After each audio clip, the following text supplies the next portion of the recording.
we're going to be taking a look at gameplay from one of my viewers, Tyler. As he plays the match, I'll be keeping an eye out for key moments. Let's begin by having a look at your perks. Furtive Chase grants undetectable and haste after hooking your obsession, but the killer you're playing can already become undetectable whenever he wants to, so half of the perk's benefit is redundant. I'm All Ears can give you an edge during a chase, but even if Ghostface can see the survivor through walls, he's still just an M1 killer, which can make capitalizing on that information difficult. Killers with anti-loop abilities like Deathslinger, Pyramid Head, Artist, and Huntress would make better use of the perk. Thrilling Tremors offers some situational awareness and potential generator stall time, both of which are helpful for a stalking-based killer like Ghostface. After picking up a survivor, you'll know which generator you should head towards next. And Devour Hope, while powerful on many killers, is not as strong on Ghostface because his power already allows him to expose survivors. This perk might be better suited for strong killers like Nurse, Blight, or Spirit who can get hooks quickly, or killers like Trapper and Hag who can defend the totem with their traps. So overall, there are better perk options for your killer, but yours aren't the worst.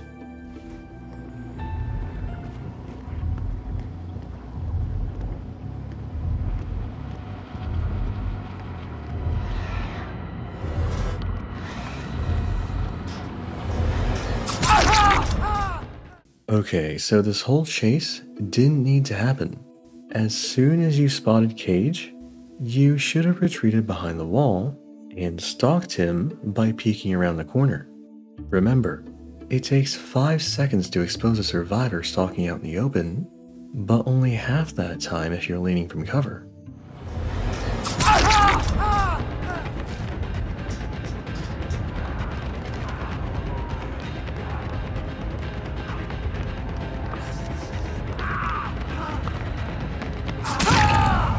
Wow, that survivor just ran right into you. He clearly wasn't looking behind himself during that chase. We can see Thrilling Tremors giving you some valuable information about which gen to patrol next.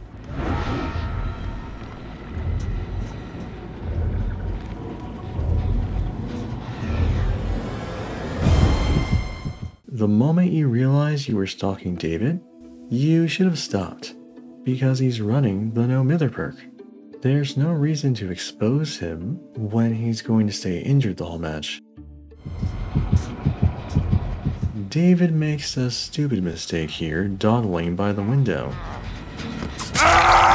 He should have vaulted it the moment he spotted you.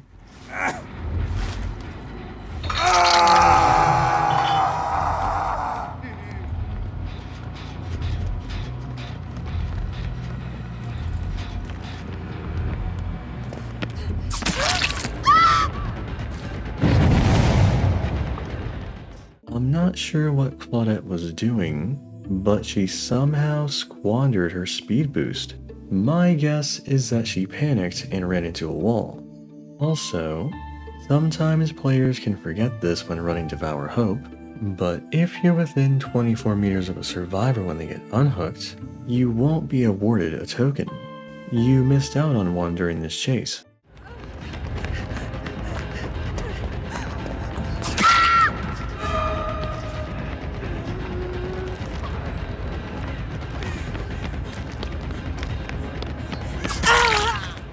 Okay, you made a mistake here. You had a chance to put even more pressure on the survivor team, but you prioritized the wrong target. You saw the injured Cage run up the stairs here, but you chased Meg instead. If you had gone for Cage instead of Meg, you could have incapacitated all but one of the survivors. Then, knowing that Meg would go for the unhook, you could have met her there and injured or even exposed her, chased her down, and potentially claim victory by finishing off David. But what happens instead? You injure Meg, break Chase, and then she unhooks David as you turn your attention to Cage.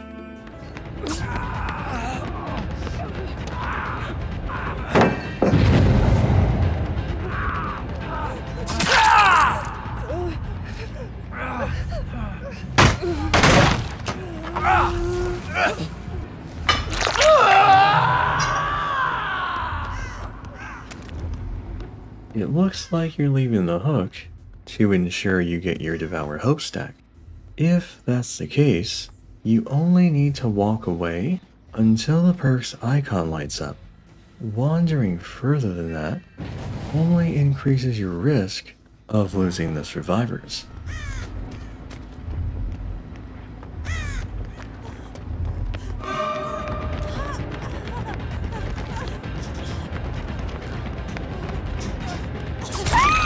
These survivors don't seem very experienced. There was a pallet to your right that Meg completely ignored. After you hook Meg here, you squander your furtive chase perk and waste time wandering aimlessly. It's clear you don't have any idea where the survivors might be. In situations like this, you should return to patrolling generators. If you happen to be in the area, kicking this gen can be okay, but don't make it a habit. Climbing the stairs is too time consuming, and survivors working on the generator can always see you coming.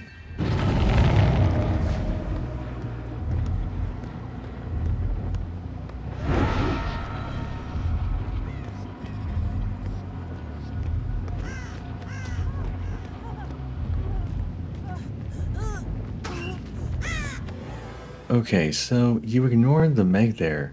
I can only think of two reasons. One, you didn't want to attack her because she was already injured, and doing so would alert her team that you have Devour Hope.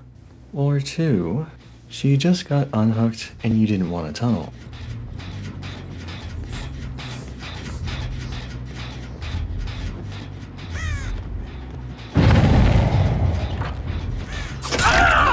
If you had pulled that cage off the generator rather than slashing him, you could have concealed your Devour Hope for a bit longer.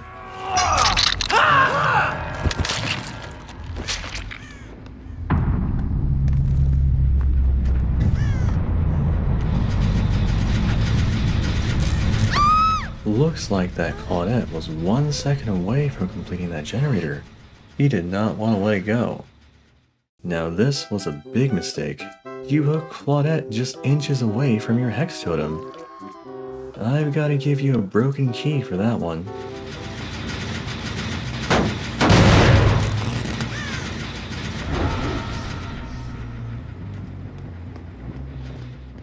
On indoor maps like these, detection perks such as Nowhere to Hide, Gearhead, and Ultimate Weapon can save you tons of time when it comes to finding survivors.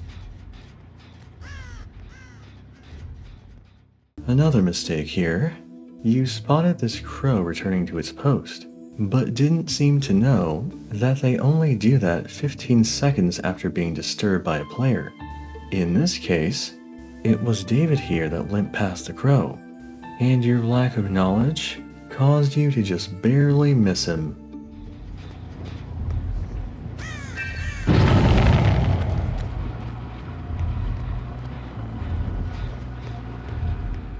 So in a match against experienced survivors, the Claudette would have ran away to heal in a safer area, while the Meg would have cleansed your totem immediately after the unhook. But instead, we see this embarrassing play where both players get caught out because they decided to heal just a short distance away from the hook.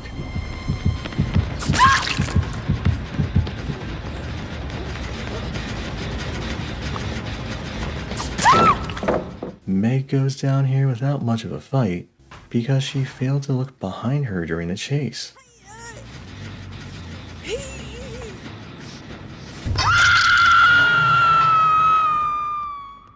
Thanks to thrilling tremors, you know exactly where the last survivor is. Now all you have to do is stealth, ambush David, and you win the match. So you're going to do that, right? Oh, I guess we're not going to do that. I'm thinking your intention here is to get your final stack of Devour Hope so you can mori the remaining survivors.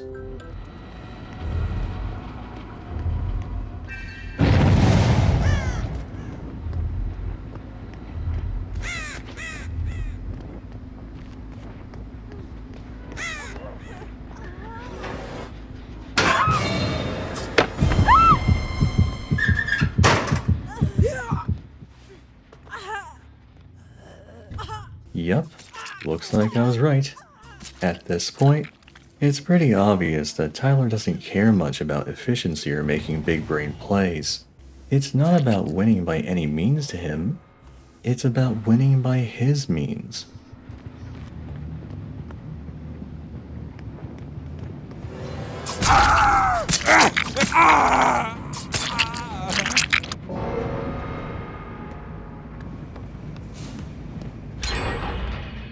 Big mistake by the Claudette here.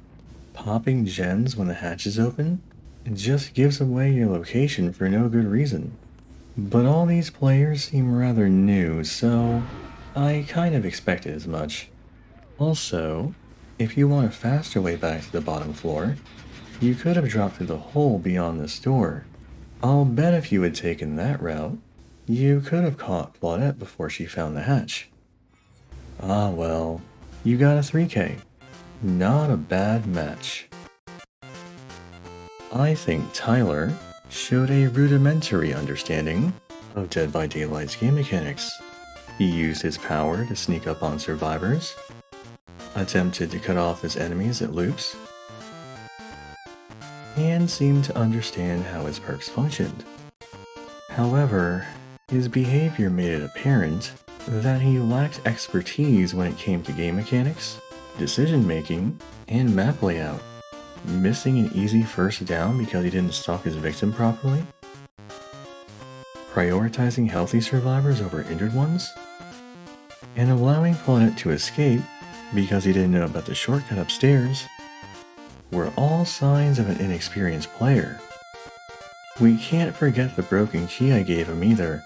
He hooked Claudette just inches away from his Devour Hope totem. In a match against players with even average skill, that thing would have been broken immediately. But it's okay. I'm confident that after watching this video, Tyler will learn from these mistakes and improve. So thanks for watching. If you found this video helpful, make sure to subscribe for future content.